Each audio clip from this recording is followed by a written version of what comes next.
1장 5절 6절. 네, 우리 저 뒤에서 방황하는 청소년들 빨리 들으세요. 네, 물 빨리 먹고.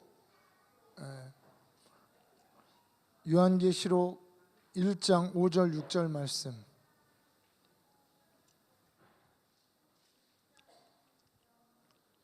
우리 함께 읽겠습니다. 또 충성된 증인으로 죽은 자들 가운데서 먼저 나시고 땅의 임금들의 머리가 되신 예수 그리스도로 말미암아 은혜와 평강이 너희에게 있기를 원하노라. 우리를 사랑하사 그의 피로 우리 죄에서 우리를 해방하시고 그의 아버지 하나님을 위하여 우리를 나라와 제사장으로 삼으신 그에게 영광과 능력이 세세토록 있기를 원하노라. 아멘. 아멘. 요한계시록 가운데에서 가장 중요한 말씀 중에 하나가 오늘 여러분과 제가 읽었던 이 본문의 말씀입니다. 주님께서 그분의 피로 말미암아 우리를 죄에서 해방하사, 복음이죠. 예수의 십자가 사건이 왜 이 땅에 필요했는가, 왜 이 땅에 주님께서 피 흘리시고 죽으셨는가, 돌아가셨는가, 그 십자가의 고난을 그분이 왜 감당하셨는가, 그 원인과 목적이 여기에 나와 있습니다. 그것은 먼저 우리를 죄에서 해방하셔서, 그러면 여러분, 죄에서 해방하는 것이 그분의 십자가의 죽음의 목적이었습니까? 아닙니다. 더 나아갑니다. 우리를 나라와 제사장으로 삼기 위해서 주님께서 십자가에서 피 흘려 죽으셨다는 것입니다. 십자가에 피 흘려 죽으시고 우리를 죄 사함 받게 하시고 죄 용서받게 하시고 죄에서 해방받게 하신 것은 목적이 있었습니다. 뭐냐면 나라와 제사장으로 삼기 위해서. 그러면 주님이 나라와 제사장으로 삼으시기 위해서 주님이 죽으신 것이 주의 죽으심의 목적입니까? 목적 중에 하나지만 완전한 목적은 아닙니다. 주님이 목적이 바로 뭐냐면 영광과 능력을 받기 위해서입니다. 주님께서 영광을 받으시기 위해서 우리를 나라와 제사장으로 삼으신 것입니다.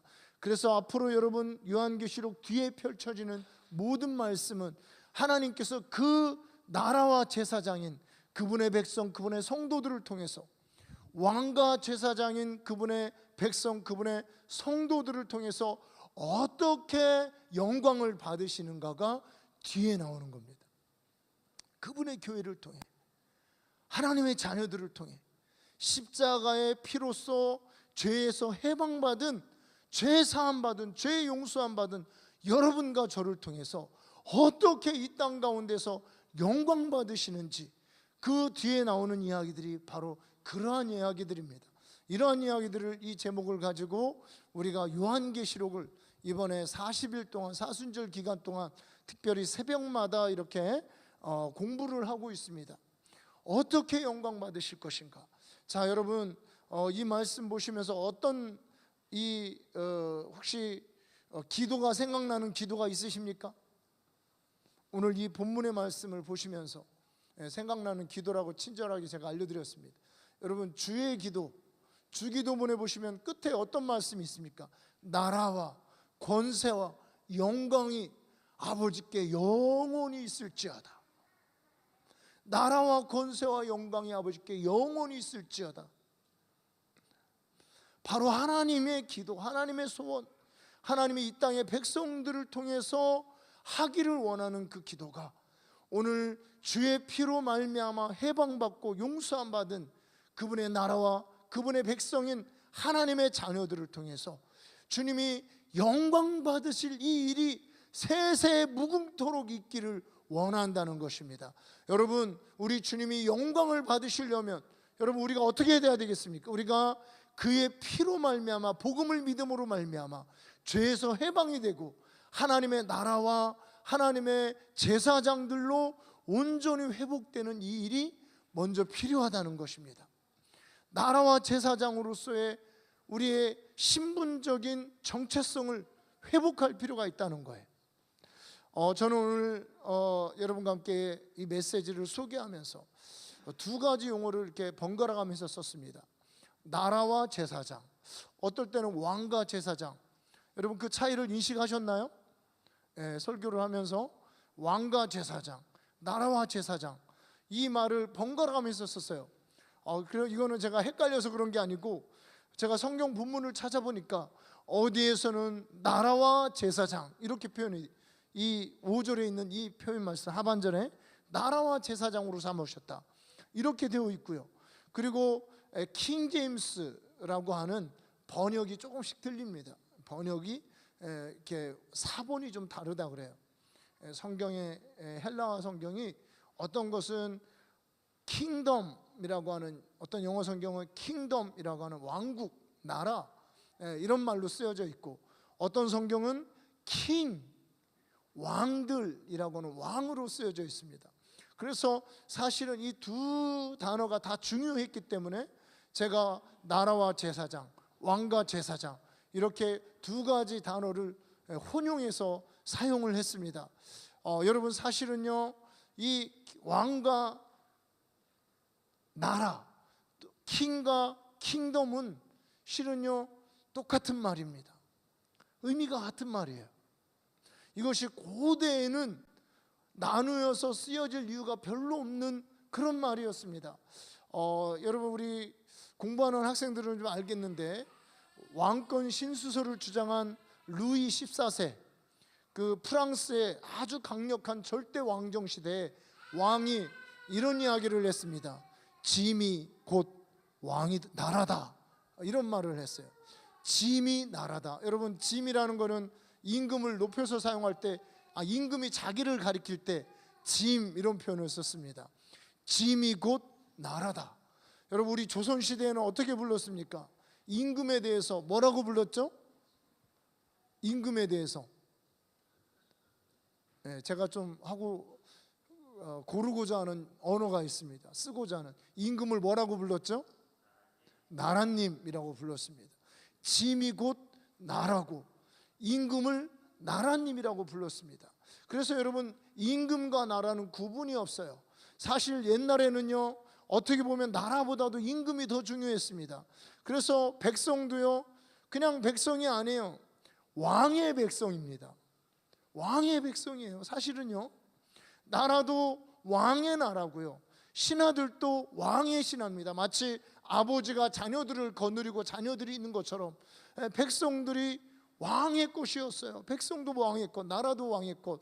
땅은 어떻습니까? 왕의 땅입니다. 좀 기분 나쁘죠? 요즘으로는, 요즘하고는 틀려요. 요즘은 나라는 백성들의 것이죠. 그러면 대통령은 뭡니까? 그 백성들을 섬기려고 뽑아놓은 사람이에요. 물론 영광스럽기 때문에 뭐 서로 대통령 되려고 싸우기도 하고 그리고 국가를 대표해서 나아가는 대표자이기도 하지만 과거에 갖고 있는 그런 왕과 이 짐이라고 하는 나라님과의 이런 개념이 틀린 거예요. 지금은 국민 주권 이래서 이제 국가는 국민의 것이죠. 결국 국민이 국가입니다. 그런데 과거에는 왕이 국가고 백성은 뭐예요? 그 왕을 섬기는 왕의 백성, 이런 개념이었어요. 그러니까 왕이 백성보다 컸습니다. 실은 왕이 나라보다 컸어요. 그래서 짐이 곧 나라다 이런 이야기를 했던 것입니다. 그래서 여러분 오늘 이 성경이 원문에서 왕이라고도 하고 나라라고도 하는 이 말은 정말 우리 하나님 나라의 왕된, 하나님 나라의 백성과 왕으로 나라로 부르신 하나님의 원뜻을 정말 잘 표현해주고 있는 그런 말씀이기도 합니다. 여러분 하나님께서 우리를 나라와 제사장과 왕으로 우리를 부르신 것입니다. 여러분 어떻게 이 나라가 주의 것이 되는 줄 아십니까? 어떻게 여러분 이 세상 나라를 주의 나라로 바꾸고 사단의 나라를 멸하고 하나님 나라로 회복시키는 이러한 놀라운 하나님 나라가 임하는 이 일들이 어떻게 일어나는 줄 아십니까?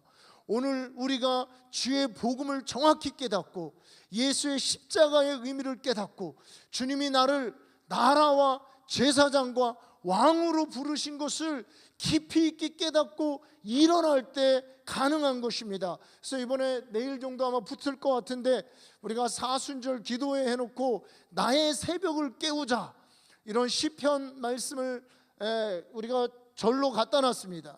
나의 새벽을 깨우자. 어떻게 깨어나는지 아십니까?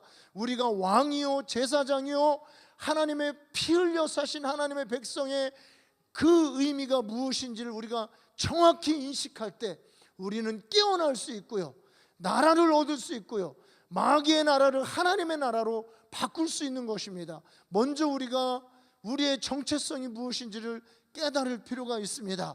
자, 여러분 오늘 보십시오. 예수께서 우리를 피 흘려서 우리를 죄에서 사함받게 한, 죄에서 해방한 이것이 복음이죠.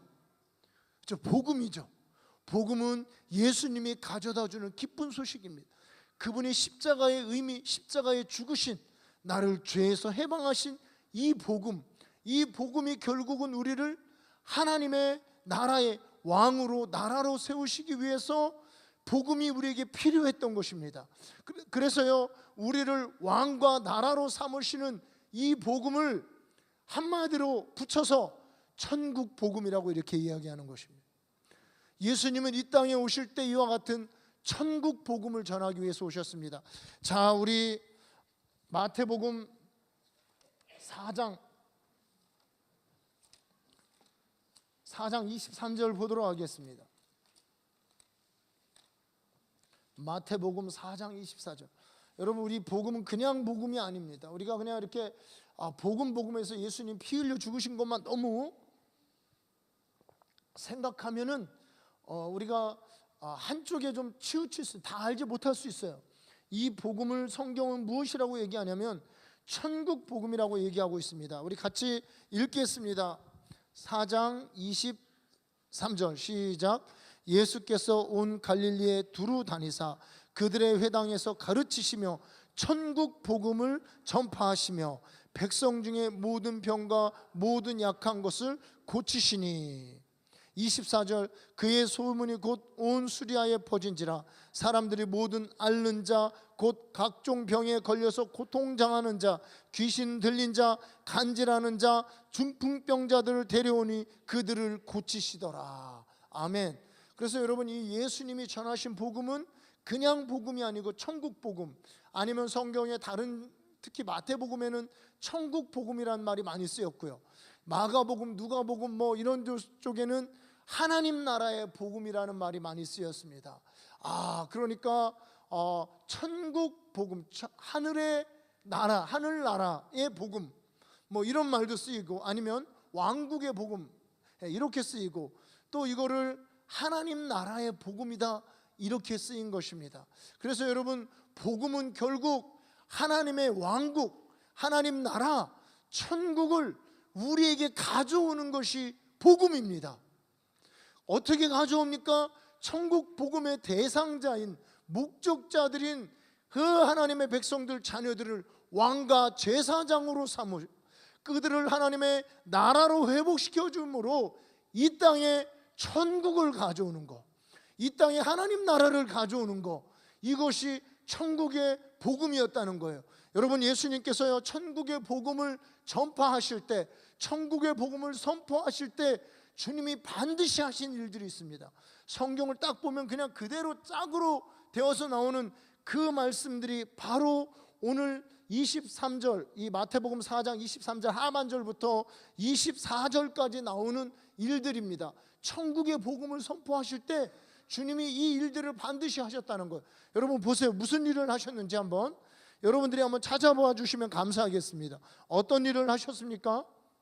천국의 복음을 전파하시면서 모든 병과 모든 약한 것을 그냥 놔뒀습니까?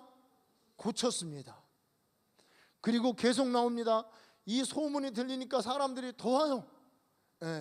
그 당시 돈도 없고 먹을 것도 없는 시대에 질병, 작은 질병으로 사람들이 죽고 평생 고통당하는 이런 일들이 많이 있었던 그런 시대예요.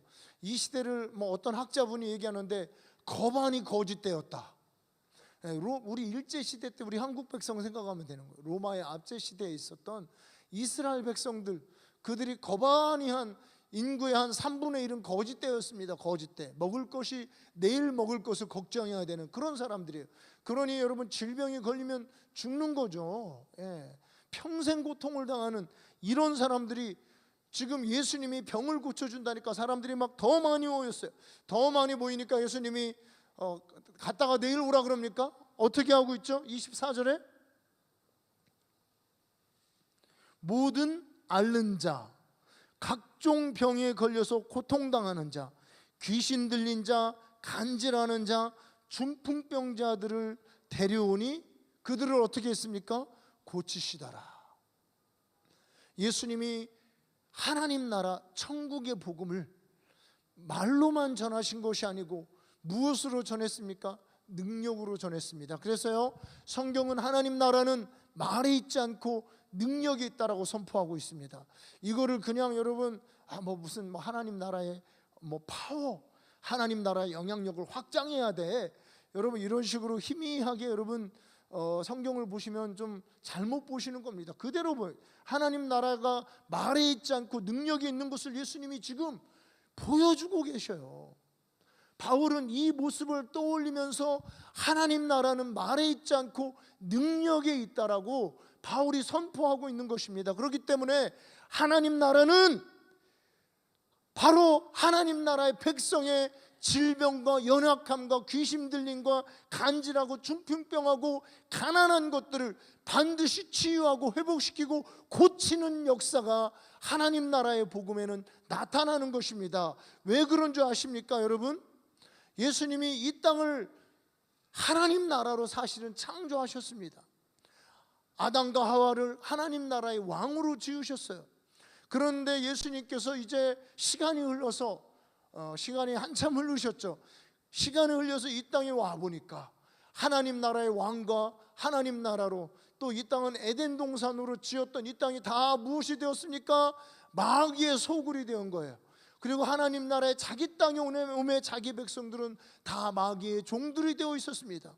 마귀의 종들이 된 그들의 삶은 오늘 이 본문 가운데 보여주는 것처럼 각색 질병과 연약함과 병과 귀신 들림과 간질함과 중풍병과 가난함과 인구의 3분의 1은 거짓대들과 이런 종류의 나라가 되었더라는 거예요. 여러분, 우리 대한민국에도요, 복음이 전혀 상관이 없고 하나님이 상관이 없을 때 그런 나라였어요. 그런 나라였습니다. 귀신을 섬기고 무당을 섬기고 방방곡곡 동네마다 산마다 귀신을 신으로 알고 섬겼을 그때에 여러분, 주권도 빼앗겼고 일본의 압제가 되었고요, 우리의 젊은 처녀들, 젊은 딸들은 정신대니 하면서 성노리개로 끌려가고요, 백성들은 일할 게 없어가지고 거짓 놀고 있는 거짓대가 다 돼요. 3분의 1이 거짓대고, 민족이 민족을 서로 싸우고 죽이고 6.25니 하는 이런 것들, 하나님과 상관없을 때 이 나라의 실제적인 모습도 그와 같은 모습이었다는 것이죠. 예수님이 왕국의 하나님 나라의 그 하나님이시죠. 하나님으로 이 땅에 와보니까 사람들이 병들고 아주 찌질이 살고 가난하고 귀신 들리고 꼬부라지고 중풍병에 걸리고 가난하게 이렇게 사는 모습이더라는 거예요. 그 모습은 하나님 나라와 전혀 생각 안 해요. 하나님 나라에는 질병이 없습니다.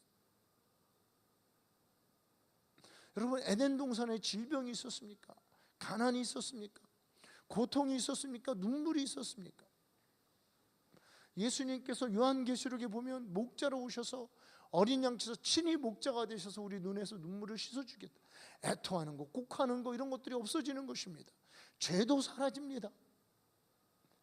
그리고 하나님 나라의 이런 실제적인 표적과 기사와 능력이 따르게 되는 것입니다. 사실 이 지상명령이라고 하는 이 지상명령도 결국은 하나님의 나라를 선포하라는 명령입니다. 하늘과 땅의 모든 권세를 너희에게 주셨다.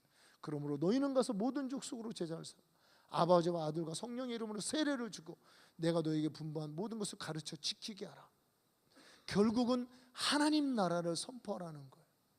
이 하나님의 나라를 선포할 때 하나님의 능력이 따르는 것입니다.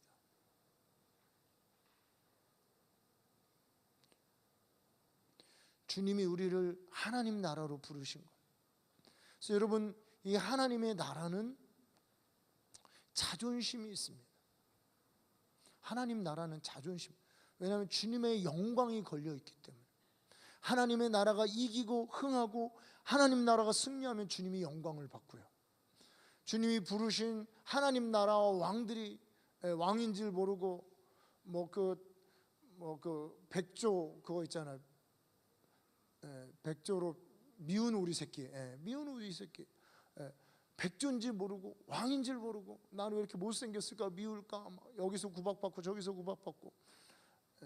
바로 성도들이 그렇게 살아갈 때 하나님의 영광이 훼손이 되는 것입니다. 하나님 나라에는 자존심이 있습니다. 하나님 나라는 반드시 빼앗길 수가 없습니다. 빼앗기는 것은 다시 찾아오고 회복하는 겁니다. 우리가 다윗이 하나님 나라를 상징하는 첫 번째 왕이었습니다. 그는 모든 것을 찾아옵니다. 빼앗겼던 모든 것을 찾아와요. 돈도 찾아오고 백성도 찾아오고 가족들도 찾아오고, 그가 이스라엘로 돌아가기 직전에 환난을 만나서 다 빼앗겼을 때 가서 다 찾아오는 거예요. 하나님 나라는 다시 회복하고 찾아오는 자존심이 있습니다. 음부의 너를 깨뜨리고 마귀에게 빼앗겼던 것들을 찾아오는 거예요. 하나님 나라에 내 자녀도 찾아오고요, 부모 형제도 찾아오고요, 이런 우리 보령 시민들도 찾아오고, 대한민국 백성도 찾아오고, 세계 열방에 잃어버린 하나님의 자녀들도 찾아오고, 잃어버린 물질도 찾아오고.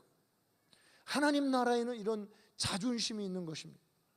여러분, 저는 이 하나님 나라를 오늘 왕과 제사장으로 부르신 이 자존심에 대해서 오늘 설교하려고 하다가 생각난 그 예화가 하나가 있습니다. 여러분 아마 잘 아실 거예요. 제가 저하고 이름이 똑같아서 굉장히 그 마음속으로 존경하게 된 인물이 한 분 계십니다. 누구냐면 면함 최익현 선생님, 여러분 아시죠? 이분이 대마도에서 굶어 죽으셨답니다. 일제에 저항하다가.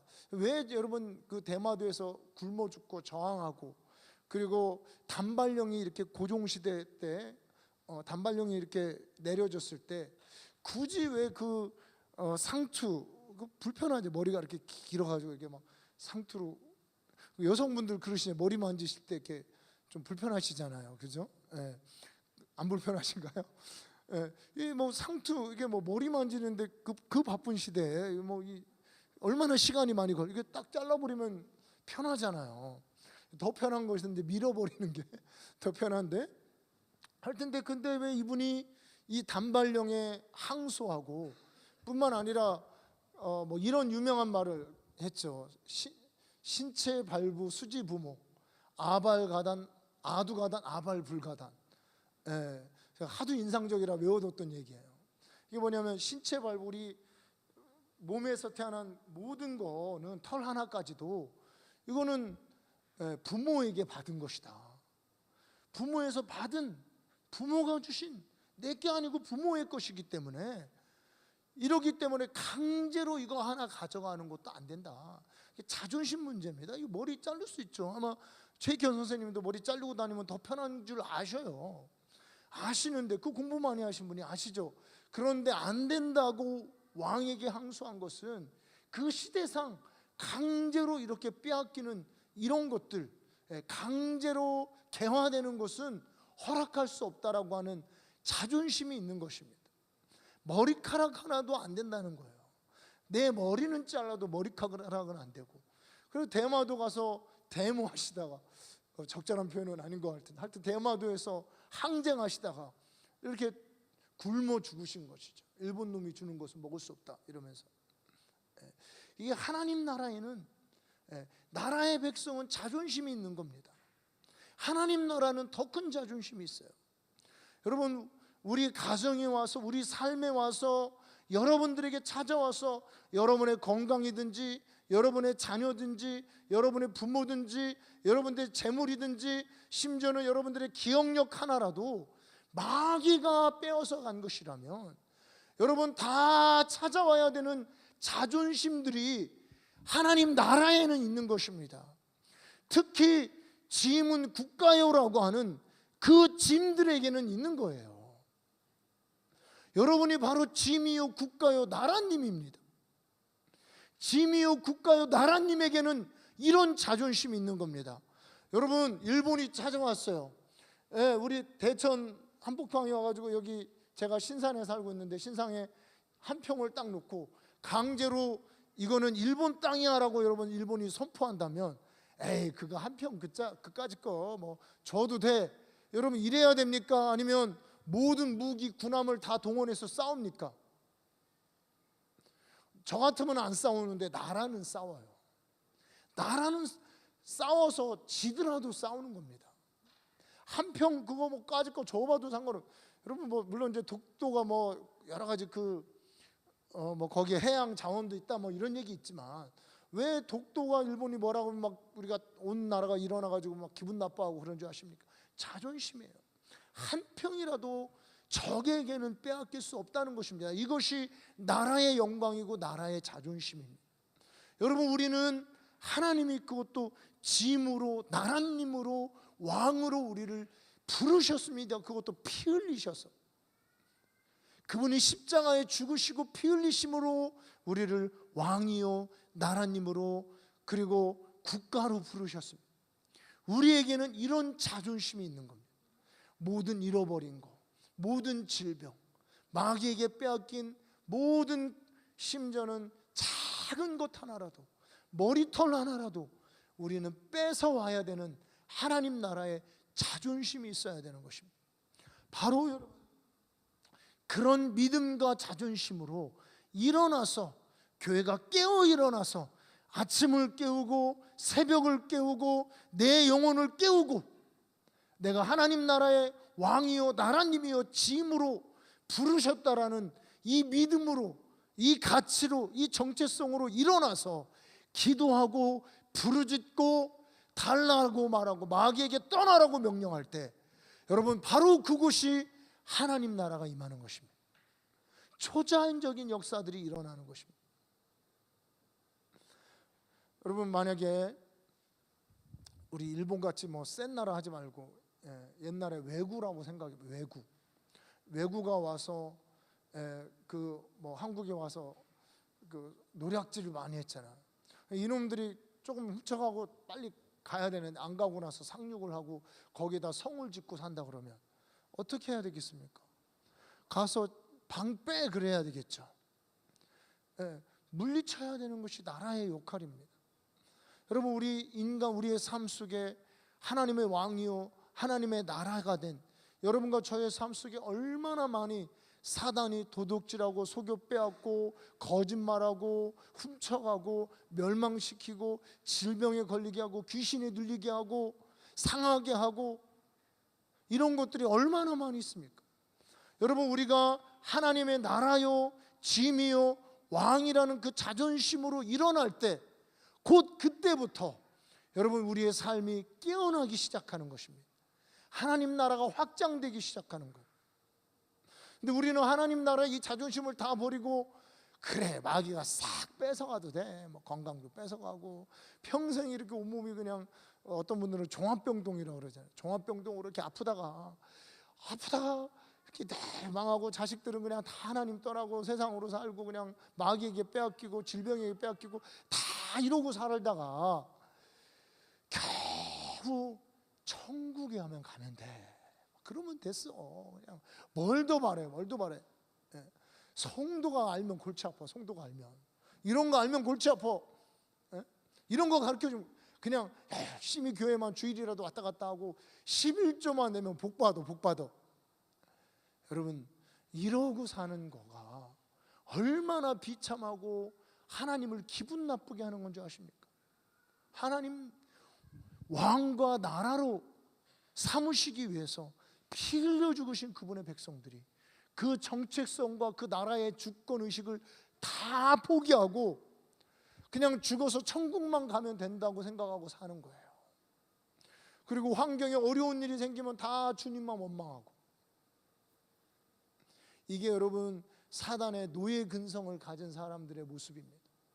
여러분 우리는 이 노예 근성을 버려버리고 하나님 나라의 왕으로 나라님으로 오늘 이 말씀과 함께 우리가 일어나야 되는 것입니다.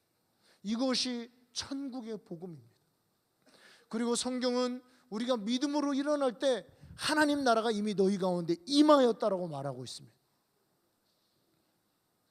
그리고 그 나라가 더 임하도록 기도하라고 말하고 있습니다. 나라가 임하옵시며 여러분, 나라가 임하라는 게 그냥 언젠가 천국 가겠지 그 기도하라는 것이 아닙니다. 지금 여러분이 살고 있는 그 땅에, 여러분의 현실 세계에 주님의 보이지 않는 하나님 나라는 안 보이죠. 초자연적인 하늘 위에 있는 그 하늘의 세계가 여러분의 현실 가운데 점령에 들어오라는 겁니다. 쳐들어오게 믿음을 사용하라는 것입니다. 기도하라는 거예요. 그래서 제가 이 요한계시록을 보니까 유난히 기도를 많이 강조해요. 아, 그렇구나. 하나님 나라는 당신의 교회들이 일어나서 이 정체성을 가지고 먼저 자기 영을 흔들어서 왕과 제사장으로 회복되고 나서 일어나서 연합적이고 단체적이고 극심하게 막대하게 메가로 기도할 때 하나님 나라는 임하는구나. 그리고 하나님 나라가 임할수록 마귀는 도망가는구나. 이것이 여러분 요한계시록의 결론입니다. 오늘 우리가 이 시간에 같이 기도할 때 9시 19분입니다. 보통 우리가 10시까지 끝나죠. 말씀을 여기서 마치고, 중요한 것은 내가 바로 나라님이라는 것.